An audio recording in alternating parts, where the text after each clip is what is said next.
Hey guys, Skimmy and Starving here, giving you another game from that Gamestah Ember series week 1. It's now going to be Tetris up against Fusion once again in the round of 1. Now on the left hand side for Tetris, they did go for the bans on towards Diablo and Frau. Now Diablo, one of his best maps, a small map, plenty of choke points for him to run his combo in with that charge and flip. Not to mention APOC is going to find a fair chunk of value as well. Frau also a very strong solo laner, arguably one of the best solo laners in the game. His kit's really strong.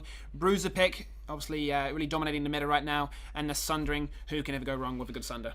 Yeah, and on the side of Fusion for their two bans, not to get confused with Fission, by the way, which we will be seeing more of, but they actually went for the Kalthas and Tessida bans. So Tessida is obviously a very strong ban in the sense that you're not giving it to the other team to kind of go for and buff their melees and make their bruises even stronger. Also, you're not allowing them to get that vision, so we might, they're probably going for that stealth play, as we can see later on the pick. But Kalthas also being banned out as well, which is a very strong mage overall, but also on this map with the chain bombs and all of that sort of carry on, you're going to see those Infernal Shrines dropping very quickly, very hard to deal with when you're dropping those Phoenix ultimates. Yeah, absolutely Starving, and no surprises there. Tetris, with those bans in place, do go for the Zul first pick. Arguably one of the best maps for Zul. He can actually soak two lanes at once. You'll commonly see if the first shrine is spawning in that top hand side, he's just going to be bouncing between mid, bot, and soaking arguably two lanes at once. Great map for him. Yeah, and Fusion respond to the Zul pick, or I suppose they just have their first picks themselves, and they actually chose to go for Joanna and Falstad. So what this picks up for them is there's a lot of potential here for wave clear on both sides of that. So Falstad and Joanna both good at that. Falstad, a lot of global pressure, and there's a lot of gust potential, as you guys are no strangers to that. And Joanna as well with the blind can actually stop a lot of pressure coming out of melee heroes like Zul, and later in the next pick was Skimmy? Sonya. Yeah, so they're going to go for the Sonya and the Rhaegar. Once again, really good pickups on this map. So you can see Tetris here really starting to adapt their drafting for the map in particular. So Sonya, Whirlwind, Seismic Slam, arguably actually better than Thrall on this map. And a Bruiser, once again, no stranger to the danger. Very good in this meta right now. Rhaegar also, honestly, the best support on this map. With the Lightning Shield, can clear that objective extremely quickly, especially with Lightning Bond talent at level 1. Pairs that with somebody else, and they can do damage.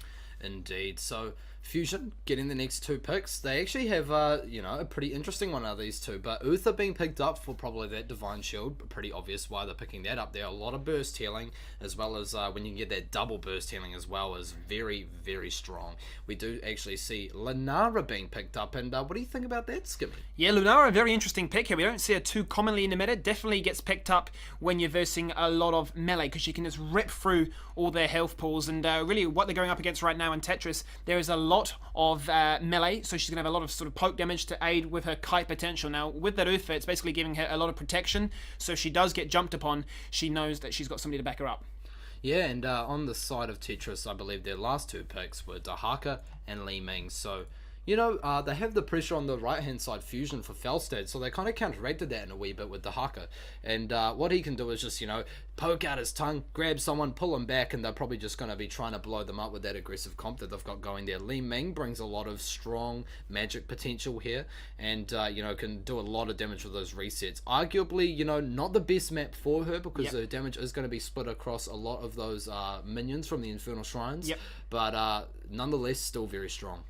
Yeah, and then Fusion decide to round things completely out. They're going to go for the Zeratul, so VP, his bread and butter skill, looking to try and zone out somebody and pick off somebody else, but gives him a lot of zoning potential to sort of scout people out, burst down a squishy like that Li Ming, and forces Tetris to play this more defensive playstyle, so they're not going to want to be getting as aggressive as possible, playing a little bit more reactively as opposed really to proactively, so we have to see how this game pans on out. Here we go, guys. Game number 1 between Tetris and Fusion. Game number 1 in a best of 1, really, here on the Gamestah Ember Series Week 1. Now, on the left-hand side, it is Tetris, and it's Ice Bold Water playing at Dahaka is 0-7 on the Sonya. The Skyfire playing Li Ming, Sharper on Zul, and Deuces, formerly known as Trump, on Rhaegar. And on Team Fusion, they are playing on the right-hand side. The red side, they're playing Joanna, has been played by Moops, IY on Lunara, James playing Zeratul, Nick the Mick on Falstad, and Hux on Uther. Hux on Uther indeed, and a lot of these plays, Starving, have actually come across from Dota with Moops, so we'll have to see how they find playing Heroes of the Storm. I'm sure they have a great time if they win some prize money. But we're going to see Ice Bold Water jumping straight into the mix of things, and he's going to look for that tongue, but it doesn't connect. Yeah, unfortunately not onto the Zeratul. He does drop back around, dropping out that slow onto nil 7. A lot of damage being pumped out already by that Lanara, dropping 2 players to about 50% HP. So one of them, Ice Bold Water, actually opting to hit that well, tap that well tapped indeed, and Sonya goes up to the top lane to rotate.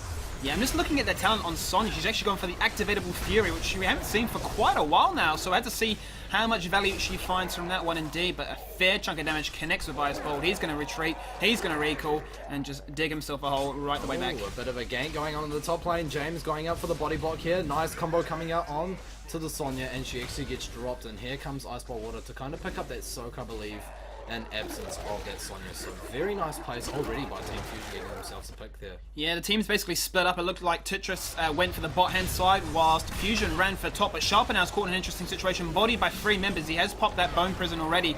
He's only going to connect with Zeratul, but they're looking to turn their attention now onto Huck. Ufa dropping extremely low, just caught in the wrong position, the wrong time. Might he die starving? He does.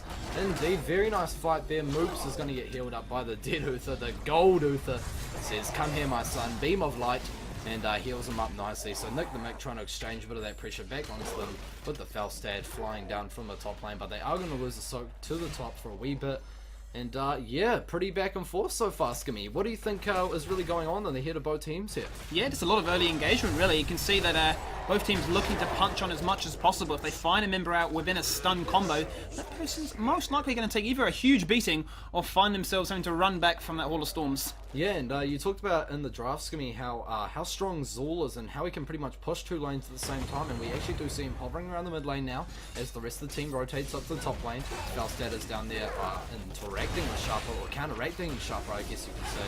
And a bit of an engagement starting off in the top lane, getting ready for that shrine.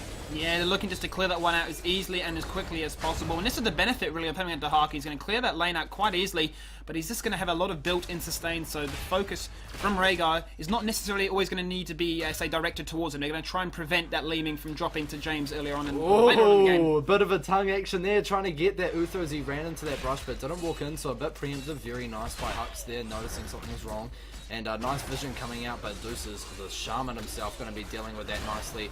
And they're just trying to get as many skulls as they can, while Zul and Falstad actually soaking. So 3 to 5, and both quite even in terms of XP for both teams. Nick the Mick looking to fly up some, but here comes Sharper, but a bit of engage going to start here. Bone Prison being used, Barrel Roll being used as well. It actually looks like he's going to fly up pretty soon, so this could spell something pretty bad for Team Tetris. Yeah, basically what we were talking about during the draft. Zul looking to just bounce between bot, mid, especially if that shrine does spawn in the top hand side. So he's going to have a great time really doing that job, and Falstad's basically on wave clear duties himself, so he's flying in. Yeah, here he comes, and Burrow already being used by Ice Bold Water, and a nice tongue actually coming out onto the tank. Moops, he's taking a lot of damage. Nick has already been forced to barrel roll out of this fight, and blind being used onto the side of Team Tetris, so no more melee damage going to be punched out by them. Zul actually was going to rotate up, but look at him now as he rotates straight back to the mid lane, and he's probably going to rotate to the bot lane as well as Joanna meets him there. Wow, so I mean, they find their kill on towards Zeratul just before Falstad actually flew on up.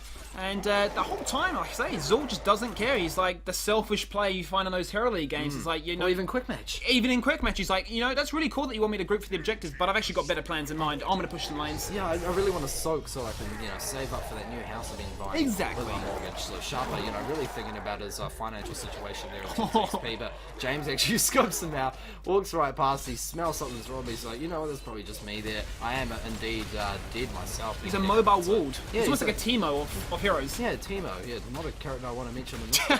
I'm pretty over that one, but you know, Nick the Mick and Iway, they were forced to respond there in the top lane.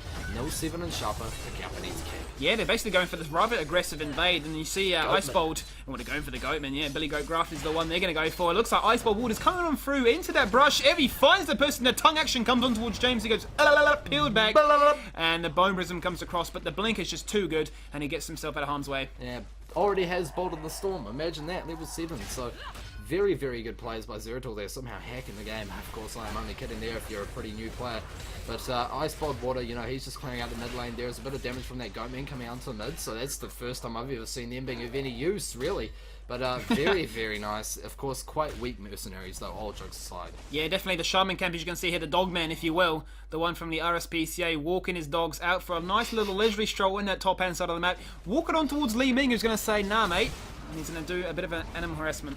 Yeah, a bit of edible rights is going to be called on that one, but Skyfire go up against Nick the Mick. Here comes Iceball Water for a bit of a return. He's going to get the tongue over the wall. Look at that, he's being dragged across the wall. And No 7 going to come and try finish things off, but not enough range in Skyfire. Ooh. Oh, my friend, you were very, very close to dying.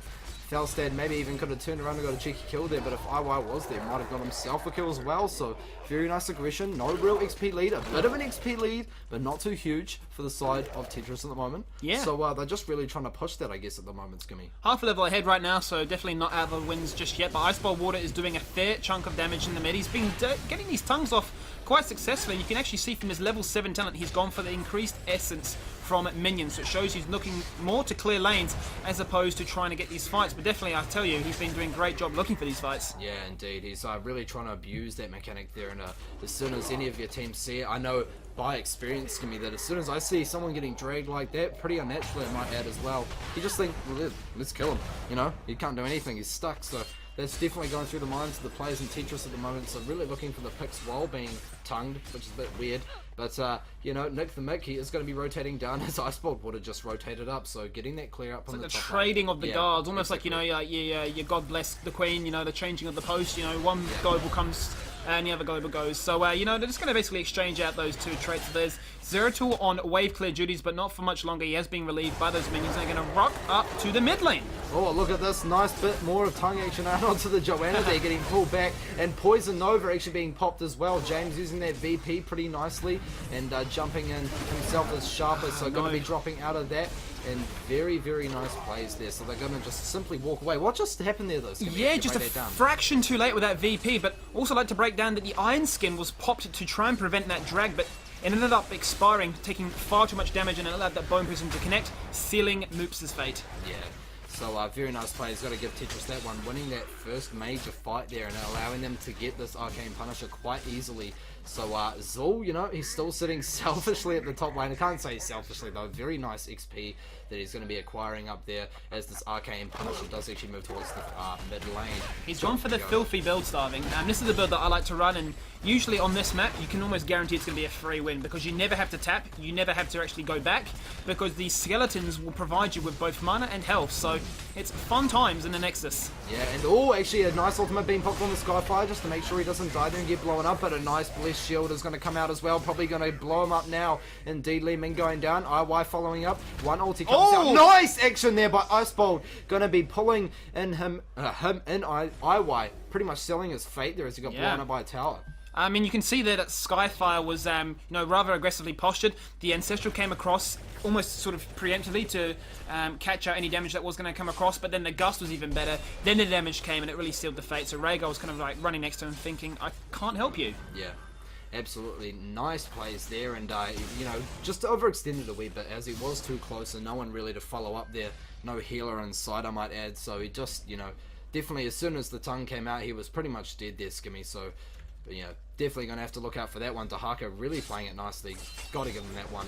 And Zul still sitting up in that top lane getting that split push, which is what Skimmy was saying earlier before, guys. He's going to be staying up there all game, isn't he? Yeah, he's going to be doing selfish plays all days, but it's actually kind of selfless in a sense because he's going to be carrying the team on his back with this XP. He's going to pretend he's Abathur, but only in a human form. Yeah, exactly. And the zombies are going to help with the XP as well. So, you know, the Easy Camp still pushing the mid, and VP already being used in this fight down here. Nil 7 going to drop back. Whirlwind still going on through that bit. Oh, nice disintegrate and follow up by Joanna. Stuns coming out. James already getting himself a kill. Poison Nova being popped as well. Divine Shield onto the Zeratul. So Juice is going to go down. Skyfire going to go down and leaving. That is 5-3 picks, I believe. So Iceball Water getting dropped pretty low himself there. Needs to be pretty careful of the tongue though. IY did get caught out like that before.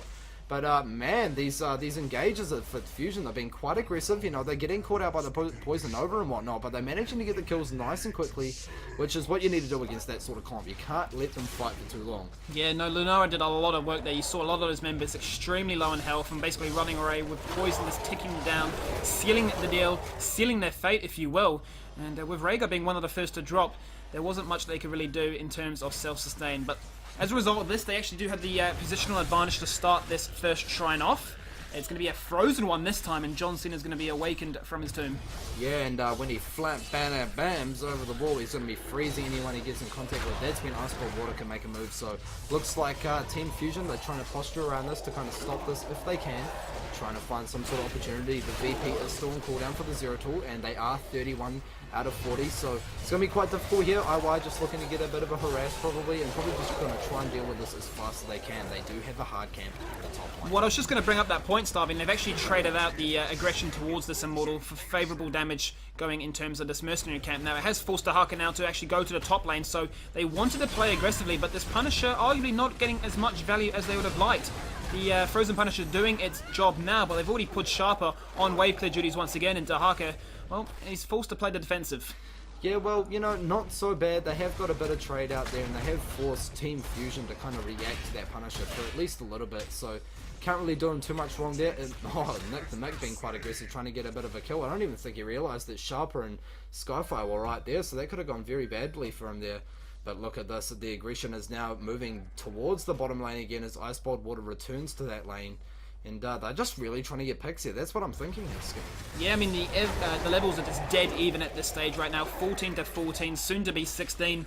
And they're just basically just trying to find equal fights on the right talent tiers. But look at this, James coming in from the defensive position. He's coming in from the flank. The Gust comes across, that completely locks up 3 members starving, and the fight is about to break out. Yeah, and the VP already being used here, so a lot of damage being popped out. Sharper going very low as well, waiting for the VP to drop. Poison Nova most likely going to be popped shortly. Ancestral Healing being used to top up Sharper there. Blessed cooldown, Blessed Shield already on cooldown. A lot of damage being pumped out, and one pick on each side of each team. Poison Nova going out now. Deuce is getting dropped quite low. Nothing to save him just yet. Disintegrate coming out from the Skyfighter, trying to do as much damage as he can as Nil7 Sonya needs to back off. The spear could possibly be off cooldown, but it's a bit too risky for them to go back in there. And what a fight. 2 picks for the side of Fusion and 1 pick for the side of Tetris. So back and forth there, but man, that Ancestral Healing came out just in time there, keeping that Zor alive. Yeah, definitely doing his job to a T, and they're going to be quite happy with how that one came out. But, you know, as a result of that, they do now find themselves in a commanding position. Fusion, they hit 16 first, they find themselves a small little break, and you're going to be quite chuffed with that one there. They do exchange these golems, if you will, the goat men, the spearmen, the mercenary men, any men. Any men. Many men. 50 Cent, you know, he'd be loving this stream right now, but you know what, they are going to get that camp and another shrine is activating, so it just seems like they're activating so quickly towards the stage of the game. The action does not slow down here around here in the ANZ scene, ladies and gentlemen. Stuns coming out onto Icebolt Water, taking a bit of damage. IY in the front line doing as much damage as she can to the other members of the team with that ridiculous poke that she does have, and Moops copping an arcane orb there, but of course, you know, not taking too much. So if we have a bit of time here to look at the talents, Skimmy, what do you think about the talents here? We can see from the Li Ming going for that conventional teleport build, looking to just try and counteract what that Zeratul does. If he blinks on her, he's going to get a shield.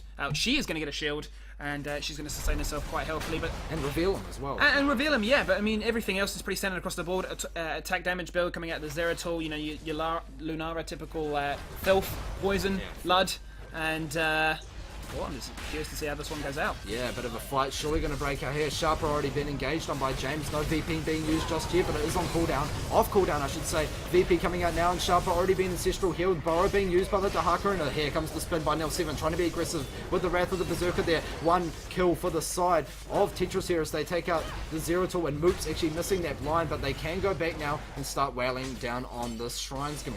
Beautiful plays there actually by Icebolt. That's the main one I was looking at. He actually ran straight into the mix of things, popped a beautiful burrow, and he really denied himself from actually dying in that engage quite nicely, so they found that kill on towards Zeratul. He's down for 29 now, and it allows them once again to be in a commanding position to pick themselves up another Punisher. Yeah, and this is a Punisher that you want, Skimmy, indeed. It's going to be the Arcane Punisher. Sharper taking so much damage. Very nicely orchestrated there by the side of Fusion, but the heals are just too much for Tetris there. But I really liked how they did their damage. It was very systematic there. They actually almost got a kill if they weren't quite alert what was going on.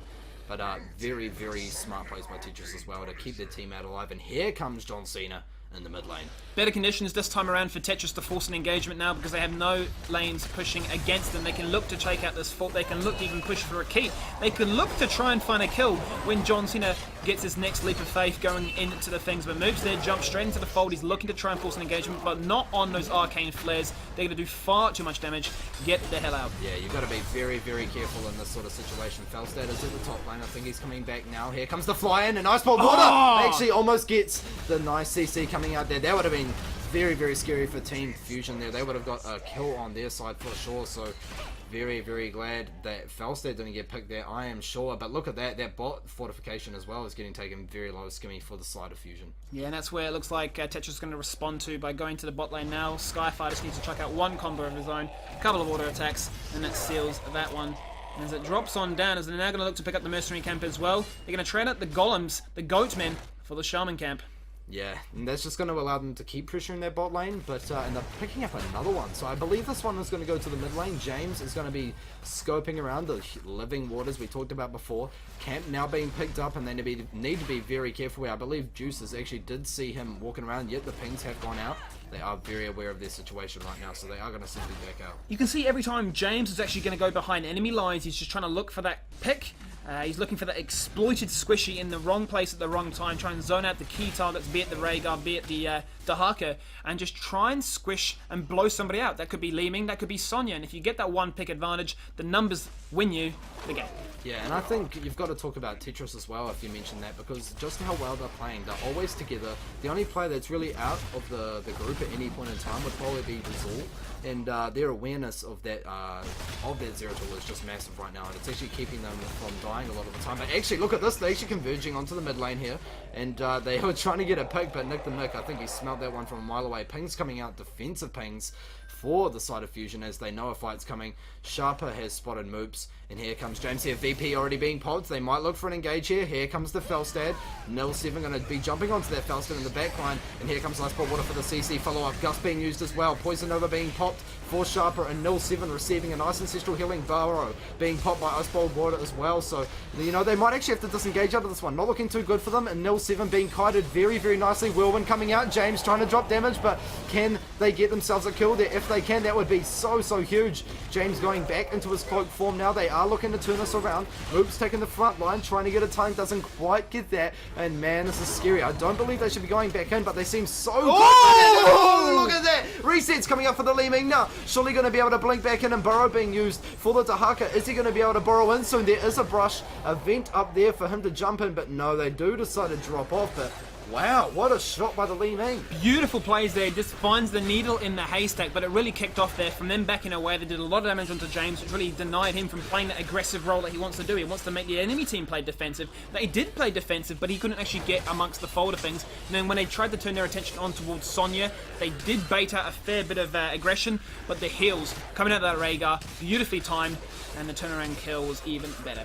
Yeah, and it is going to result in Tetris actually picking up yet another Punisher. So this time it's going to be the Mortar Punisher. I believe it was the first one we saw from this game, Skimmy, and that is going to be going towards the bottom lane. And James is already there and waiting. VP, of course, on cooldown for another 10 seconds. A pick maybe going down onto Hux here. The Uther does indeed go down. Level 20 has been picked up, and he does, I believe, have the redemption there, Skimmy, so he is going to be coming back, but a bit of a waste of that redemption, you must say. Yeah, wrong place, wrong time. Unfortunately, got caught with his pants down as Johnson jumps across the gate. Got the rest of the team from Tetris here looking to beat on home and find themselves a keep. Falstead was in that top lane, but he has now retreated back. He's come back to defend his keep. And that Punisher's down to about 40%, but that core, or that keep really, is beginning its demise. Oh wow, look at Moops now getting dropped so low on that Joanna, but so is the Punisher, and in fact, I do believe they are going to get this keep. It's a very nice play. Gust is going to be used, and there it goes. So the fight is going to kick off. They have nothing to do with this now, and VP already being popped as well. Poison Nova connecting with one member. James is already so low, probably going to get taken out. Vorpal Blade being used as well. Nil7 coming out of that VP just now, going to be dropping so low onto Hux, and so much damage coming out. Moves cannot re-engage onto this. Divine Shield being popped onto a friendly himself, Hux, and look at that, they did get themselves a pick. Could have tried to get two more, but couldn't quite pick those up, and Iwai doing quite a nice job there, but it's just simply not enough, I'm afraid. Yeah, the Gust was a really good idea, and it looked like quite promising one as it got a lot of value out of it, but the team were just so clumped up together, and James once again extremely low when that fight started out. He jumps on back in, didn't actually get the Divine Shield, dies for free, and they find themselves a 4v5, but the aggression is not finished here, Starving. They're still looking for more. Faust is flying defensively again, flying aggressively really. Deuce is jumping in, and the kills are getting exchanged. Yeah, and actually managing to get himself a pick there. Nick the Mick playing very aggressive, but actually paying off. Iwai, this is actually looking quite good for them. They're probably going to get another pick. Nil7 is definitely going to go down here. Not a lot you can do in that sort of situation. Simply just sacrificing himself to go down there. Nick the Mick trying to find another pick. You should probably be calling him Nick the Picker, really. Yeah. And very nice plays by the Felstad.